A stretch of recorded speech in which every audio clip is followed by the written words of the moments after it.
എല്ലാവർക്കും കേൾക്കാൻ ഇഷ്ടമുള്ളൊരു കാര്യമാണ് ടൈം ട്രാവൽ എന്ന് പറയുന്ന ഒരു വിഷയം. ടൈം ട്രാവൽ പോസിബിൾ ആണോ?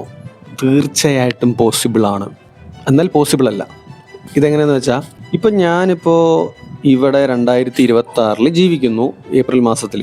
എനിക്ക് ഈ 2026 നിന്ന് ജമ്പ് ചെയ്തിട്ട് എൻ്റെ പ്രായം കൂട്ടാതെ എനിക്ക് 2126 എത്താൻ പറ്റുമോ?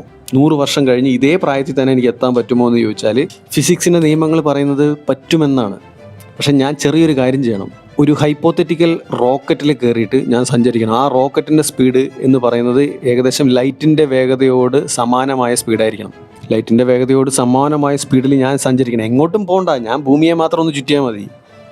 ഒരു 5 മിനിറ്റോ 10 മിനിറ്റോ ചുറ്റിക്കഴിഞ്ഞാൽ അതിനൊരു കൃത്യമായൊരു കാൽക്കുലേഷൻ ഉണ്ട്. അത് കൃത്യമായിട്ട് ചുറ്റുകയാണെങ്കിൽ ഞാൻ ആ 10 മിനിറ്റ് കഴിഞ്ഞിട്ട് ഞാൻ ഭൂമിയിൽ ലാൻഡ് ചെയ്യുമ്പോൾ ഭൂമിയിൽ 100 വർഷം കടന്നിട്ടുണ്ടാവും. 2126 ആയിട്ടുണ്ടാവും. ഞാൻ ഇതേപോലെ ഇറങ്ങി നടക്കും. പക്ഷെ പാസ്റ്റിലോട്ട് ടൈം ട്രാവൽ ചെയ്യാൻ പറ്റുമോ എന്ന് ചോദിച്ചാൽ പറ്റുമായിരിക്കാം. പറ്റില്ല എന്നും പറയുന്നു, പറ്റുമെന്നും പറയുന്നു. എനിക്ക് അതിനെപ്പറ്റി അറിയില്ല. പക്ഷെ ഫ്യൂച്ചറിലേക്ക് പറ്റും. ഈ ഒരു പരിപാടിയിൽ നമുക്ക് ട്രാവൽ ചെയ്യാൻ പറ്റും. പിന്നെ തിരിച്ച് നമുക്ക് 2026 വരാൻ പറ്റില്ല കേട്ടാ.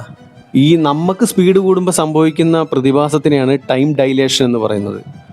അതാണ് ഈ ടൈം ട്രാവലുമായിട്ട്, അതുകൊണ്ടാണ് ടൈം ട്രാവൽ സംഭവിക്കുന്നു, ടൈം ട്രാവൽ ചെയ്യാൻ പറ്റുന്നത് അതുകൊണ്ടാണ്. ടൈം ഡൈലേഷൻ ഒരു ഫാക്റ്റാണ്. സാറ്റലൈറ്റിലെ ടൈമും നമ്മുടെ ഭൂമിയിലെ ടൈമും ഒരേപോലെ സെറ്റ് ചെയ്താലും കുറച്ച് നേരം കഴിഞ്ഞാൽ സാറ്റലൈറ്റിലെ ടൈം ചേഞ്ച് ആവും. അപ്പോൾ അതിനെ നമ്മൾ ഭൂമിയിൽ നിന്ന് അഡ്ജസ്റ്റ് ചെയ്യണം. ഈ GPS നാവിഗേഷന് വേണ്ടിയിട്ട് നമ്മൾ അത് അഡ്ജസ്റ്റ് ചെയ്തില്ലെങ്കിൽ നാവിഗേഷനൊക്കെ തെറ്റിപ്പോവും. അത് റിയലായിട്ട് നമ്മൾ ചെയ്തുകൊണ്ടിരിക്കുന്ന കാര്യമാണ്.